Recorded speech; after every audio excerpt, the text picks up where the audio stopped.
Hello everyone, मैं प्रवीण कुमार यादव अपने YouTube channel geography fundamentals के माध्यम से आप सभी लोगों के साथ हूं। आप लोगों को पता है कि इससे पूर्व की जो हमारी कार्यशाला थी या मेरी कार्यशाला थी, उसकी विषय वस्तु थी human geography and economic geography, आर्थिक भूगोल और मानव भूगोल। और उस हमने समझा था इन दोनों के बीच का अंतर संबंध, आर्थिक भूगोल और मानव भूगोल, और इन दोनों के बीच के अंतर संबंध को समझा था, इसकी प्रक्रिया को समझा था कि आर्थिक भूगोल और मानव भूगोल किस तरह से एक दूसरे को प्रभावित करते हैं, वह भूगोल में इनकी क्या भूमिका है। इस दृष्टिकोण पे हमने चर्चा की थी। इसी श्रृंखला में आज हम आगे बढ़ेंगे। आज हम इन सब चीजों को पृथक करके डिवाइडेशन करेंगे, अलग अलग, मानव भूगोल को अलग और आर्थिक भूगोल को अलग। और उसी कड़ी में आज हम मानव भूगोल का अध्ययन करेंगे। मानव भूगोल क्या है, आप सभी को पता है, यह एक बेसिक जानकारी है कि भूगोल जो विषय है, ये भूगोल है। इसकी मुख्य रूप से दो शाखाएं हैं, भौतिक भूगोल और मानव भूगोल। और इस चीज को, भौतिक भूगोल और मानव भूगोल, इस तरह का डायग्राम अक्सर मैं प्रदर्शित करता हूं, या किसी भी चीज की शुरुआत होती है तो मेरी मेनली शुरुआत यहीं से होती है। तो इससे पहले के वीडियो में हमने पढ़ा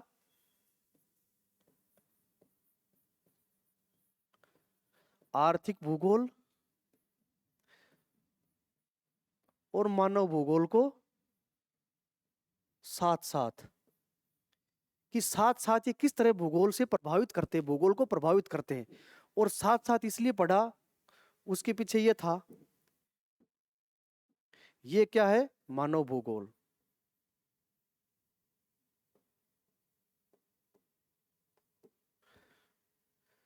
और ये क्या है, इकोनॉमिक भूगोल।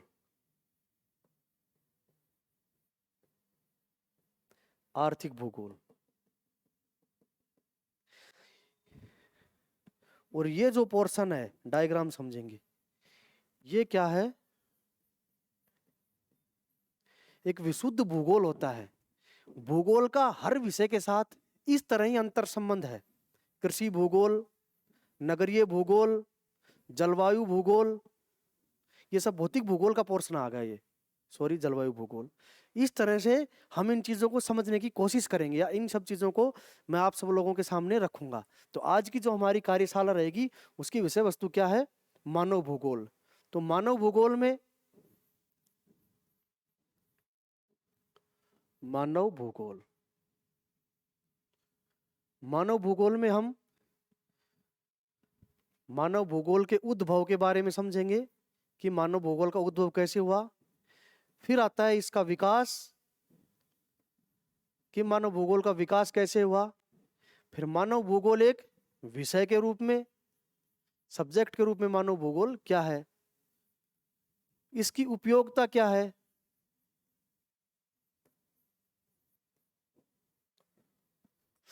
और सबसे मेन प्रश्न आता है जो ज्योग्राफी, या कहेंगे ज्योग्राफी जिसको इंडिकेट करता है, कि ज्योग्राफी किसका उत्तर देता है, व्हाट, वाई, व्हेन, क्यों।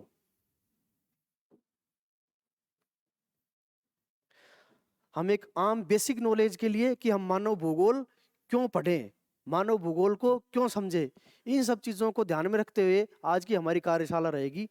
तो सबसे पहले हम देखते हैं कि जब ह्यूमन ज्योग्राफी का जिक्र आता है, मानव भूगोल को हम पढ़ते हैं या समझते हैं, वो देखते हैं, तो हमारे सामने जो भूगोलवेताएं हैं, जो ज्योग्राफर्स हैं, उनकी थिंकिंग आती है, उनकी विचारधारा आती है, उनकी बुक्स हम पढ़ते हैं, या एनसीईआरटीज, राजस्थान गवर्नमेंट की कोई भी बुक्स पढ़ते हैं, तो हम आते हैं कि मानव जोग्रो भूगोल है, जो ह्यूमन ज्योग्राफी है, ये हमें एक विषय के रूप में कब दिखाई देती है, मानव भूगोल कब दिखाई देती है। जैसे मैंने कहा ना कि सबसे जो हमारा मेन मकसद होगा वो क्या है, इस व्हाट, व्हेन, वाई, क्यों का आंसर लेना। मानव भूगोल हमें 19वीं सदी तक, 19वीं सदी के प्रारंभ में मानव भूगोल का कोई अस्तित्व नहीं था, या मैं कहूं कि मानव भूगोल का उद्भव प्राय हमें देखने को नहीं मिलता था संभवतः। लेकिन 19वीं सदी के उत्तरार्ध में, जब 19वीं सदी खत्म होने के कगार पे होती है और 20वीं सदी का प्रारंभ होता है, तो डार्विन की किताब आती है 1859 में। डार्विन की किताब आती है सन 1859 में, जीव जातियों की उत्पत्ति। क्या नाम था किताब का, जीव जातियों की उत्पत्ति। इस किताब के माध्यम से वो मानव भूगोल की विषय वस्तु को एक विषय के रूप में विश्व पटल पे रखते हैं। डार्विनवाद जिसको कहते हैं, डार्विन ने रखा। और जब डार्विन की बुक आती है तो एक और भूगोलवेता, उनकी विचारधारा हमारे सब सामने आती है, जिनको क्या हम भूगोल के पिता कहते हैं, या कहें कि भूगोल के, ह्यूमन ज्योग्राफी के वास्तविक पिता की संज्ञा दी गई है। तो वो भूगोलवेता है रैटजल साहब। वो कौन थे? फ्रेडरिक रैटजल। रैटजल। और उन्होंने एक बुक लिखी, इनकी एक पुस्तक आती है, उस पुस्तक का नाम है एंथ्रोपोजोग्राफिया।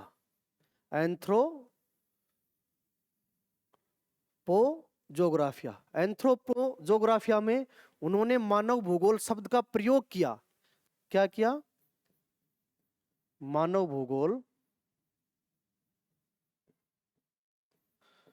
भूगोल शब्द आया, कहूं कि मानव भूगोल की विषय वस्तु को रखा। इससे पहले मानव भूगोल हमें दिखाई नहीं देता था।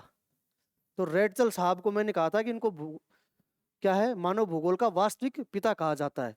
जब रैटजल साहब ने मानव भूगोल की परिकल्पना की या इसकी विषय वस्तु रखी, तो एक अन्य दो भूगोलवेताएं, जो महान भूगोलवेताएं हैं, जिन्होंने भूगोल में प्राण फूंकने का काम किया है, वो आते हैं, जिन पे पर्यावरणवाद का गहरा प्रभाव था। और आपको पता होगा कि मानव भूगोल पर्यावरण से पूरी तरह प्रभावित है। पर्यावरण मानव भूगोल को अच्छी तरह से प्रभावित करता है, या पर्यावरण, ये चीज आगे समझेंगे, पर्यावरण मानव भूगोल से प्रभावित है। जो पर्यावरणवाद का उन पे गहरा प्रभाव था वो थे हम्बोल्ट और रिटर।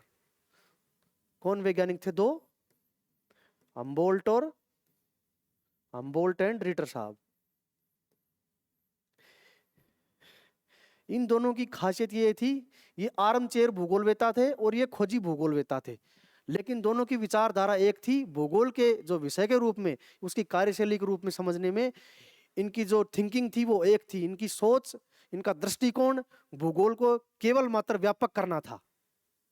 ये क्या थे? आर्म चेयर थे, ये खोजी थे। इसकी जो पूरी इनके जो डिफाइन कर रहा हूँ, ये मैं अपने पहले के वीडियो में बता चुका हूँ, इसीलिए टर्म्स बोल रहा हूँ। तो जो हम्बोल्ट और रिटर आते हैं, मानव भूगोल और प्रगाढ़ होता है। मानव भूगोल, तो लोगों ने क्या कहा, हम्बोल्ट और रिटर के योगदान देखते हुए इनको भी क्या कहा कि भाई मानव भूगोल के ये पिता हैं, मानव भूगोल के। तो इसी कारण मानव भूगोल के पिता की संज्ञा हम्बोल्ट और रिटर को दी जाती है, दोनों को। और मानव भूगोल के वास्तविक पिता, इसकी जो संज्ञा है वो फ्रेडरिक रैटजल साहब को दी जाती है। जब इन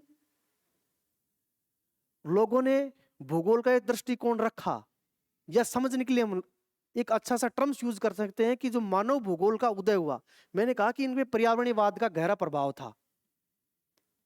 उसी पर्यावरणवाद के गहरे प्रभाव ने मानव भूगोल की नींव रखी। और इस चीज की अच्छे से समझ हमें कब दिखाई देती है? 1859 में डार्विन की आई जो बुक जीव जातियों की उत्पत्ति। क्यों कि डार्विन का एक प्रसिद्ध कथन है कि वर्तमान भूत की कुंजी है, ना आदि का पता है ना अंत का। वो इस बात को स्पष्ट करना चाहते हैं कि जो मानव भूगोल है उस पर संभववाद का या नीतिवाद का कितना प्रभाव है, और ये एक दूसरे को किस तरह से डिवाइड करते हैं। इसी श्रृंखला में हम आगे बढ़ेंगे तो एक अन्य भूगोल आते हैं, भूगोलवेता आते हैं, लाप्लास। कौन आते हैं?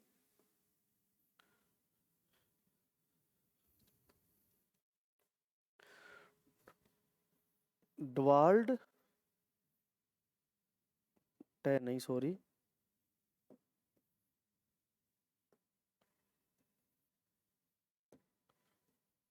डी लाप्लास। डवाल्ड डी लाप्लास। डवाल्ड डी लाप्लास, उन्होंने कहा कि मानव एक क्रियाशील प्राणी है। इनकी विचारधारा क्या थी कि मानव एक क्रियाशील प्राणी है। क्या है? मानव एक क्रियाशील प्राणी है और प्रकृति पे इसका गहरा प्रभाव है। अब ये चीज स्पष्ट हो रही होगी आप लोगों की मानव भूगोल का उद्भव किस तरह से हो रहा है। लाप्लास मोदे ने क्या कहा कि मानव क्या है? क्रियाशील प्राणी है और उसका प्रकृति पे गहरा प्रभाव है। इसके साथ साथ उन्होंने कहा कि जो अपनी कार्य कुशलता के माध्यम से वो प्रकृति में आ रही कठिनाइयों को दूर करने का प्रयास करते हैं। लाप्लास मोदे ने ये परिकल्पना दी। उसके बाद आते हैं जीन्स ब्रून्स। कौन आते हैं? और जीन्स ब्रून्स इन्होंने अवधारणा दी लुटेरी अर्थव्यवस्था की। जीन ब्रून्स इन्होंने क्या दिया उदाहरण? लुटेरी अवस्था, लुटेरी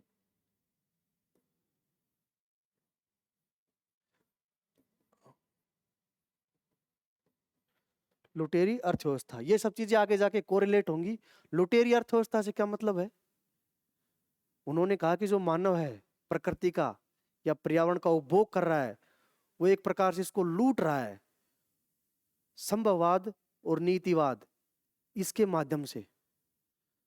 संभववाद पे भौतिक भूगोल का गहरा प्रभाव है। संभववाद किसको डिसाइड करता है? भौतिक भूगोल को।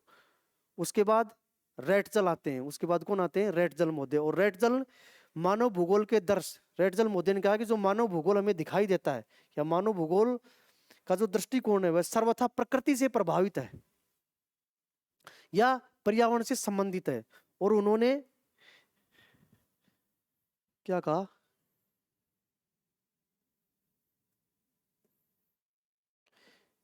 जलमंडल, वायुमंडल, ये क्या आ गया? मानव भूगोल। और स्थल मंडल, क्या आ गया? स्थल मंडल। ये हो गया मानव भूगोल और ये भूगोल। अब आप देखिए ये सब चीजें एक दूसरे से किस प्रकार प्रभावित हैं। तो रेटजल ने क्या कहा कि मानव भूगोल के दृश्य सर्वथा पर्यावरण से संबंधित होते हैं जो भौतिक दशाओं का योग होते हैं या एक दूसरे से अंतर संबंध करते हैं या एक दूसरे को प्रभावित करते हैं। अभी हम आगे बढ़ते हैं एक अन्य और भूगोलवेता की जो कोट के साथ। उसके बाद आती है प्रसिद्ध अमेरिकन भूगोलवेता या जो कहूँ कि जिसकी थिंकिंग सबसे अच्छी प्रभावित करती है मानव भूगोल को या मानव भूगोल या नेचर को उन्होंने बहुत अधिक महत्व दिया। तो रेटजल की शिष्या थी कुमारी एलिन चर्चिल सैम्पुल। वो कहती है कि मानव भूगोल का क्रियाशील तत्व मनुष्य है। सैम्पुल क्या कहती है? सैम्पुल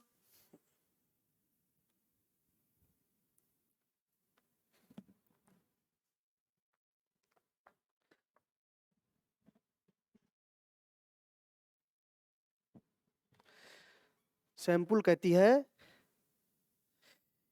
कि मानव एक क्रियाशील तत्व मनुष्य है और इसके अंतर्गत मनुष्य का गतिशील पृथ्वी के माध्यम से परिवर्तनशील संबंधों का अध्ययन किया जाता है। वो अपनी जो विचारधारा है उसके माध्यम से ये चीज को डिफाइन करती है, इस चीज की व्याख्या करती है कि जो मानव भूगोल है वो क्रियाशील तत्व मनुष्य है। मानव भूगोल का क्रियाशील तत्व मानव भूगोल है और जो उसमें क्रियाएं हो रही हैं, जो चीज मानव भूगोल को मूव करता है वो तत्व कौन सा है? मनुष्य। और मनुष्य किस तरह से गतिशील है? पृथ्वी पे गतिशील है। और पृथ्वी किससे प्रभावित है? नेचर से, प्रकृति से। उसके बाद लाप्लास की एक और अन्य उदाहरण आती है। लाप्लास की एक और हमें विचारधारा को समझते हैं तो लाप्लास कहते हैं कि मानव भूगोल पृथ्वी के तथा मनुष्य के मध्य, लाप्लास मोदे क्या कहते हैं कि मानव भूगोल पृथ्वी के एवं मनुष्य के पारस्परिक संबंधों की एक नवीन आयाम प्रदान करता है। आई बात समझ में कि मानव भूगोल पृथ्वी तथा मनुष्य के मध्य पारस्परिक संबंधों को एक नया आयाम प्रदान करता है। नेचर और ह्यूमन एक दूसरे से कोरिलेट किसके माध्यम से होते हैं? या ज्योग्राफी और नेचर एक दूसरे को मानव भूगोल के माध्यम से जोड़ते हैं, या मानव भूगोल उनको जोड़ने का काम करता है। जीन्स ब्रून्स ने कहा, जैसे मैंने कहा था कि जीन्स ब्रून्स ने एक अवधारणा दी थी लुटेरी अर्थव्यवस्था की, उस अवधारणा को हम आगे समझेंगे। इससे पहले हम जीन्स ब्रून्स की जो वो है विचारधारा या उनकी वो पढ़ते हैं। मानव भूगोल उन समस्त तत्वों का समूह है जिस पे मानविक क्रियाएं कार्य करती हैं और उसका रूप परिवर्तनशील है। जीन्स ब्रून्स क्या कहता है कि मानव भूगोल उन समस्त तत्वों का समूह है जिस पे मानविक क्रियाएं कार्य करती हैं और उसका स्वरूप परिवर्तनशील है। और उसके बाद सबसे अंत में आती है हटिंगटन की, एल्सवर्थ हटिंगटन। कौन आते हैं? Ellsworth Huntington. हटिंगटन हटिंगटन साहब क्या कहते हैं मानव भूगोल के बारे में? ये कहते हैं कि मानव भूगोल भौगोलिक पर्यावरण तथा मानव क्रियाओं का एवं उसके गुणों का पारस्परिक संबंधों की प्रकृति एवं वितरण के का अध्ययन करता है। इन सब चीज का अध्ययन करता है। और मोटे रूप से इस बात को समझने की हम कोशिश करेंगे कि जो मानव भूगोल है, मैं कहूं कि मानव भूगोल की जो नींव रखी गई है, जैसे मैंने पहला कहा था कि उसको देखो, मानव भूगोल इसकी उपज मैं कहूं किसके विरोध में, एक अच्छे से उदाहरण के रूप लेंगे कि मात्रात्मक क्रांति में मानव भूगोल का पूरा फोकस कहां जा रहा है, इन सब की थॉट के माध्यम से प्रकृति की ओर, नेचर की ओर। तो इस बात को हम इस तरह डिसाइड करते हैं कि जो मानव भूगोल की नींव रखी गई है वो मात्रात्मक क्रांति के विरोध में वर्तमान समय में बहुत ही सार्थक है। इसका अर्थ बहुत ही सार्थक है, वो हम सब चीजों को आगे समझेंगे। अब हम समझते हैं मानव भूगोल को एक विषय के क्षेत्र में, क्या जैसे मानव भूगोल को एक विषय के क्षेत्र में, कि मानव भूगोल एक विषय के क्षेत्र में क्या है।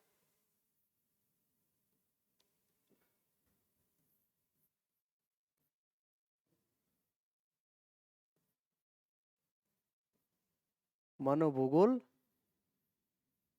सब्जेक्ट के रूप में, ह्यूमन ज्योग्राफी इन सब्जेक्ट, मानव भूगोल विषय के क्षेत्र में, मानव भूगोल की विषय के क्षेत्र में क्या उपयोगिता है। मानव भूगोल एक प्रगतिशील विज्ञान है। क्या है? मानव भूगोल एक प्रगतिशील विज्ञान है जिसमें समायोजित करने के लिए अनेक प्रकार की युक्तियां हैं, और जिसका समायोजन या जिसको जो अनेक प्रकार की युक्तियों को समायोजित करता है, क्योंकि इसका क्षेत्र अत्यधिक व्यापक एवं जटिल है। मानव भूगोल का जो विषय क्षेत्र है या इसका जो विषय है, मानव भूगोल एक अत्यधिक व्यापक और जटिल है। और ये चीज किसके माध्यम से समझेंगे? रेड जेल के कथन के माध्यम से। रेड जेल साहब क्या कहते हैं? रेड जेल साहब कहते हैं कि मानव भूगोल का विषय क्षेत्र सार्वभौमिक तथा निरपेक्ष है, जिनका विकास सिर्फ मानव की प्रकृति के ऊपर निर्भर करता है, लेकिन यह प्रकृति पर्यावरण के द्वारा निर्धारित होती है। और रेडजल साहब क्या कहते हैं कि मानव भूगोल जो क्या है एक विषय के रूप में बहुत जटिल और व्यापक है, और इसके पीछे कारण क्या है कि इसका पूरा जो दृष्टिकोण, इसकी नींव कर रखी हुई है प्रकृति के ऊपर रखी हुई है, नेचर के ऊपर, पर्यावरण के ऊपर रखी है। और पर्यावरण की जो क्रियाएं हैं वो बहुत ही व्यापक हैं। पर्यावरण की जो क्या है वो बहुत क्रियाएं व्यापक हैं, सार्वभौमिक हैं, और उनका मानव भूगोल से गहरा अंतर संबंध है, या उनका मानव भूगोल का मैं कहूं कि पूर्णतः प्रभावित हैं, वो पूर्णतः उससे प्रभावित हैं। और ये सबसे क्रियाएं क्या है मानव भूगोल को और पुरजोर बनाती हैं। और इस विचारधारा को जर्मन व फ्रांसीसी भूगोलवेताओं ने भी मान्यता प्रदान किया, इसको विषय वस्तु को एक समग्रता दी। उसके बाद संयुक्त राज्य अमेरिका, यूएसए एवं ब्रिटेन के जो भूगोलवेता हैं उन्होंने भी इसको उल्लेखनीय और स्पष्ट करने का प्रयास किया। और संयुक्त राज्य अमेरिका और ब्रिटेन के भूगोलवेताओं ने क्या कहा? उन्होंने कहा कि मानव भूगोल का क्षेत्र वहां तक विस्तृत है जहां मानव की आवश्यकताएं हैं। कितनी अच्छी एक थॉट दी है उन्होंने, भूगोलवेताओं ने, अमेरिका और उसके ब्रिटेन के भूगोलवेताओं। उन्होंने कहा कि मानव भूगोल का विषय क्षेत्र या मानव भूगोल की व्यापकता वहां तक है जहां मानव की आवश्यकताएं हैं।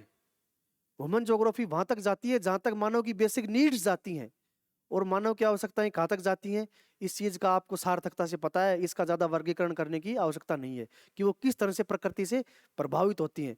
और बार बार में एक दो शब्द हमारे सामने आ रहे हैं, बार बार में दो टर्म्स हमारे सामने आ रही थी मानव भूगोल के माध्यम से। आज हम मानव भूगोल का अध्ययन अध्यापन कर रहे हैं तो दो चीजें हमारे सामने आ रही थी। एक तो संभववाद, जिसका मैं बार बार जिक्र कर रहा था, जिसका मानव भूगोल से गहरा संबंध है। एक नीतिवाद, ये तो क्या हो गया,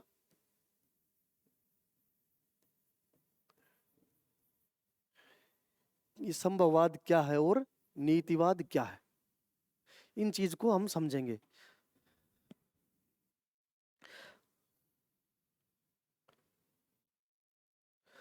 प्रकृति है जो नेचर है, ह्यूमन ज्योग्राफी के संदर्भ में हम समझेंगे प्रकृति का मानव पर प्रभाव। प्रकृति का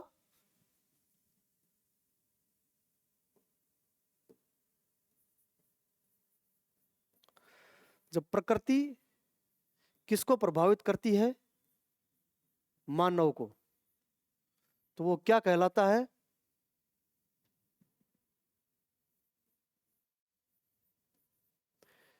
नीतिवाद।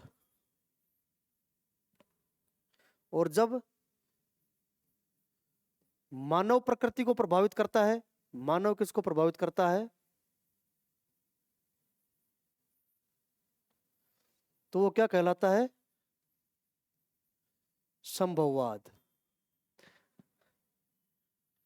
इस चीज से आप जीन्स ब्रून्स की अवधारणा को समझ सकते हैं कि मानव जब प्रकृति को प्रभावित करता है तो क्या कहलाता है, संभववाद। ये एक इसकी अच्छी सी डेफिनेशन है। और इस चीज को और अच्छे समझेंगे, जो नीतिवाद है, आज हम ह्यूमन ज्योग्राफी पढ़ रहे हैं और ह्यूमन ज्योग्राफी में जो मानव का दृष्टिकोण है वो और व्यापक है, और प्रकृति उसको किस तरह से प्रभावित कर रही है, इस चीज को केंद्र बिंदु में लेके चल रहे हैं। इसका जो हमारा मेन मोटो है वो ही है। उसी संदर्भ में एक और अवधारणा लेंगे नीतिवाद के संदर्भ में। नीतिवाद के संदर्भ में जो वो क्या आती है, मानव क्या है, प्रकृति का दास है, मानव की सारी क्रियाएं प्रकृति के ऊपर निर्भर है, प्रकृति इन सब चीजों को डिसाइड करती है, प्रकृति इन सब चीजों का विभाजन करती है, निर्धारण करती है, पालन पोषण करती है। इसी कारण क्या क्या है, नीतिवाद में क्या कहा है, मानव को प्रकृति का दास बोला गया है। और इसके पीछे कारण है, जो उत्पाद है, फसल उत्पादन है, कृषि उत्पादन है, फसल उत्पादन है, और माउंटेन्स हैं, रिवर्स हैं, ज्वालामुखी है, भूकंप है, ये सब क्या मानव इनको डिसाइड करता है, ये प्रकृति डिसाइड करती है। इसी कारण प्रकृति द्वारा निर्धारित तत्व हैं जो ये सभी क्रियाएं हो रही हैं, भूगर्भिक क्रियाएं हैं, आंतरिक क्रियाएं भूगर्भ के नीचे, भूगर्भ के ऊपर मूवमेंट होता है, जैसे भूकंप है, सुनामी है, ज्वालामुखी है, ज्वार है, चक्रवात हैं। ये सब चीजें कौन, प्रकृति डिसाइड करते हैं कि मानव डिसाइड करता है। तो ये अवधारणा को हम समझेंगे नीतिवाद। नीतिवाद में क्या होगा कि प्रकृति मानव पे प्रभावी रहेगी तो उसको, उस टर्म्स को क्या कहेंगे, नीतिवाद। और मानव प्रकृति को प्रभावित करेगा, इसको पूर्ण तरह से प्रभावित तो नहीं कर सकता लेकिन प्रभावित कर रहा है। आधुनिकरण की दौर में इसको हम कह रहे हैं कि मानव प्रकृति को कंट्रोल करने की कोशिश कर रहा है। उसको कंट्रोल नहीं कर सकते, उसका थोड़ा संचालन करने की कोशिश कर रहा है। जैसे कंप्यूटर बन रहे हैं, सुपर कंप्यूटर बन रहे हैं, अभी हम ये क्लास रिकॉर्ड कर रहे हैं, तो मानव को मोनेटाइज तो कर रहा है ना, मानव को मॉनिटरिंग कर रहा है। ये कैमरा है, ये पीसी है, ये इलेक्ट्रिक बोर्ड है, डिजिटल बोर्ड है, ये क्या है, ये प्रकृति को प्रभावित तो कर रहा है ना। इससे जो वायरस निकलते हैं, इससे जो वेव्स निकलती हैं, वो प्रकृति को प्रभावित तो करती हैं। ये प्रकृति को प्रभावित तो करने के, जैसे ओजोन परत का क्षय हो रहा है, ओजोन परत हमारी धीरे धीरे विघटित हो रही है, जिससे हमारे जलवायु का जो हमारा जो जलवायु का ढांचा है, या मैं कहूँ कि जो जलवायु को कि जो विषमताएं पैदा हो रही है जलवायु में, दूसरे शब्दों में कहूँ, वो सब क्या है, वो मानव उस प्रभावित कर रहा है, परमाणु के द्वारा प्रभावित कर रहा है, विभिन्न संसाधनों के द्वारा प्रभावित कर रहा है, माइनिंग हो रही है। इन सब चीजों से क्या है, प्रकृति प्रभावित होती है। इससे संभावनाएं, इससे अपार संभावनाएं तो डेवलप्ड हो रही हैं। मानव आगे तो बढ़ रहा है संभववाद में, लेकिन वो नेचर के साथ छेड़छाड़ कर रहा है। और इसका सबसे अच्छा प्रकृति किस तरह से मानव को प्रभावित करती है, मानव भूगोल में प्रकृति का क्या महत्व है। ये भारत के संदर्भ में एक उदाहरण लेंगे। जो 100 सेंटीमीटर वर्षा रेखा है, इंडियन ज्योग्राफी में पढ़ते हैं कि जो 100 सेंटीमीटर 100 सेंटीमीटर वर्षा रेखा है, जो 100 सेंटीमीटर वर्षा रेखा है, वो भारत को 2 भागों में बांटती है। क्या करती है वो? 100 सेंटीमीटर, इसको इस प्रकार समझेंगे, जो 100 सेंटीमीटर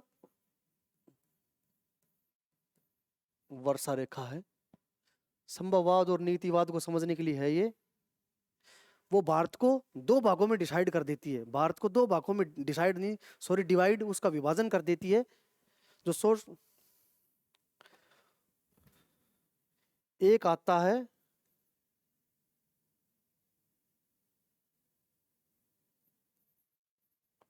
उत्तर पूर्व एवं पश्चिम भारत, और एक दक्षिण भारत। अब ये सब चीजें लिखते आप लोगों की समझ में आ गई। यहाँ की जलवायु, जलवायु में सब कुछ आ लिया, और यहाँ की जलवायु कितनी विषमता है, इसमें नीति काम कर रही है, नीतिवादी दृष्टिकोण काम कर रहा है, ना कि संभावनावाद। भौतिक प्रदेश, उत्तर पूर्वी भारत में और दक्षिणी भारत का भौतिक प्रदेश कितना भिन्न है, कितनी विभिन्नता है। राजस्थान के संदर्भ में उदाहरण दे लो, 25 सेंटीमीटर समवर्षा रेखा राजस्थान के जो भौतिक प्रदेश उसका किस तरह डिवाइडेशन कर देती है। एक तरफ पूर्व का महान जो थार का मरुस्थल का निर्माण कर देती है, दक्षिण में पठार आ जाते हैं, माउंट आबू की तरफ उधर जो निकलता है जो एरिया, जो 25 सेंटीमीटर वर्षा रेखा वहां से गुजरती है, तो क्या है, वहां का सम जलवायु है, वह वर्षा उत्पन्न कर देती है। उसी तरह से ये नीतिवाद को समझने के लिए इसका बहुत ही अच्छा उदाहरण था। उसके बाद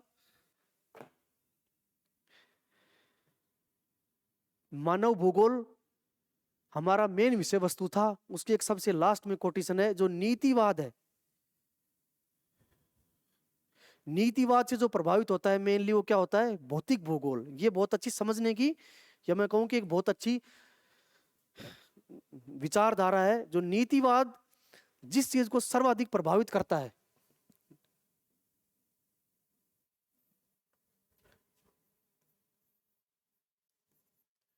नीतिवाद सबसे ज्यादा भौतिक भूगोल को,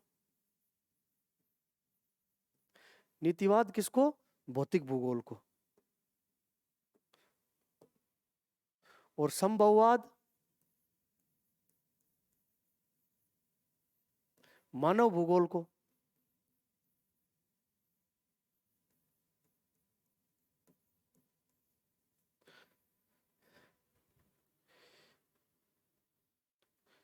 चलो अब जो हमारी अगली कार्यशाला रहेगी वो मानव भूगोल के तत्व एवं उपागम।